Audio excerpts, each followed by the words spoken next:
Gente, no vídeo de hoje nós vamos falar sobre perdão. Deixa eu te perguntar, você tem alguém que te magoou, que te deixou triste, que te humilhou e você carrega essa tristeza e toda hora você lembra dessa pessoa e cada vez que você lembra dela, você tem mais raiva dela ainda? Você sabe por que acontece isso? Nós temos um inimigo em comum, né? Satanás. E quando você tá com raiva de alguém, você abre porta para ele vir soprar na sua orelha.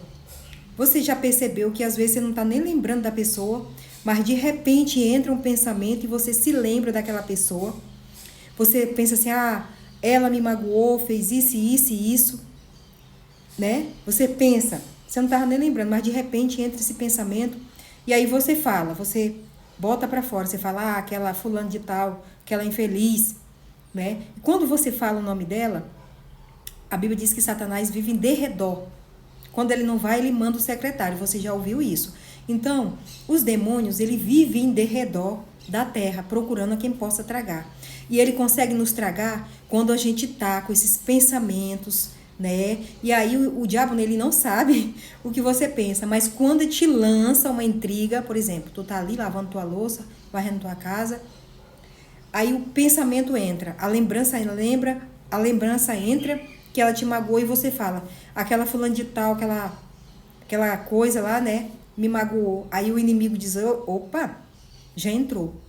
Diz que a boca fala do que o coração tá cheio. E quando entra, né, e você fala o nome da pessoa, ele sabe que aquela intriga que ele te lançou, né, aquela influência já entrou. E aí ele começa a trabalhar, porque você deu brecha. O inimigo, ele trabalha em cima das nossas fraquezas. Se você tem um hábito de fofocar, ele vai trabalhar em cima da fofoca. Ele vai puxar a tua língua toda hora. Toda hora ele vai mandar um enviado dele, ele vai influenciar alguém para te puxar a tua língua para tu falar. Se você faz qualquer outra coisa errada, ele vai trabalhar em cima daquilo, né? Se você tem vício de pornografia, ele vai trabalhar em cima disso. Se você tem vício de bebida, ele vai trabalhar em cima disso, que ele sabe que é a tua fraqueza. Ele sabe que não precisa muito. Ele não vai se esforçar muito, né, para que você faça o que ele quer. Se você é uma pessoa que trai sua esposa ou trai seu marido, ele já sabe onde é sua fraqueza. Então ele vai trabalhar. Ele sabe sua fraqueza é não educar os seus filhos. Aonde ele sabe onde é a sua fraqueza. Satanás só não sabe o que você está pensando. Mas ele te instiga, ele te atenta tanto, porque aí você fala. E quando você fala, epa, entrou. E aí ele começa a trabalhar em cima daquela porta que você mesmo abriu. Nós somos nosso primeiro inimigo. Depois de nós, é Satanás que é o nosso segundo inimigo. Então preste atenção. Abre os seus olhos, né? Porque quando você tem raiva de alguém, você carrega, eu digo assim, por experiência própria. A gente leva aquela pessoa para dormir, para a cama, para o almoço, para a janta, para viajar, para ir no banheiro. Você se senta, você tá ali lembrando daquele infeliz que te magoou e tal. E aí Deus diz aqui, ó, né?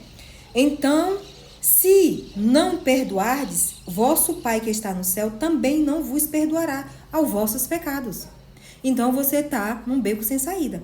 Ou você perdoa, ou você também não será perdoado, porque você também tem pecado. Todos nós temos pecado. Então vai aqui um conselho. Eu vou esperar o meu coração dizer. A Bíblia diz que o nosso coração é enganoso. Não, o seu coração não é um bom conselheiro para você, não. Não vai por ele. A Bíblia diz que o perdoar é decisão. Você diz assim, como que se faz? Você abre sua boca, porque nossas palavras, elas têm um peso espiritual. Nossas palavras, eu não vou dizer que ela tem poder, mas ela tem um peso, ela pode acontecer. E ela acontece, principalmente quando você coloca o nome de Jesus no meio. Tem 100% de chance de acontecer.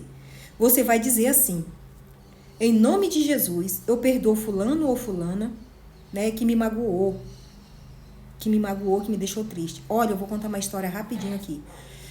Chegou um tempo, quando eu escutei esse pastor, essa pessoa falando sobre o pecado, eu falei, pronto, agora eu vou ter que perdoar, porque não tem outro jeito.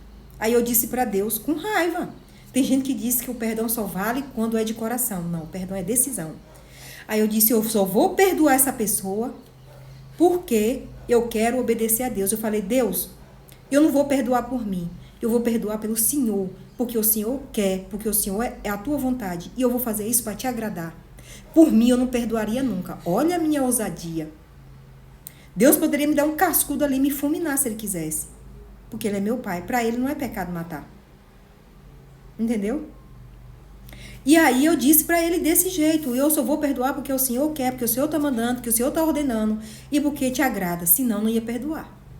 E aí eu perdoei. Eu disse, Deus, eu entendi. Porque tem coisas que você tem que entender. Alguns princípios. Se você não entender isso que eu estou te falando, você nunca vai querer perdoar. Você vai esperar o teu coração falar e ele não vai falar nunca. Tu vai morrer seco e seca.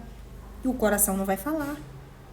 Porque isso é decisão. Tu decide. Eu vou perdoar em nome de Jesus. Porque eu não quero carregar essas pedras. Eu não quero carregar essa maldição que me impede de crescer no casamento, como profissional. Esses ressentimentos te atrasa a tua vida, te faz infeliz. Então perdoa, libera o perdão.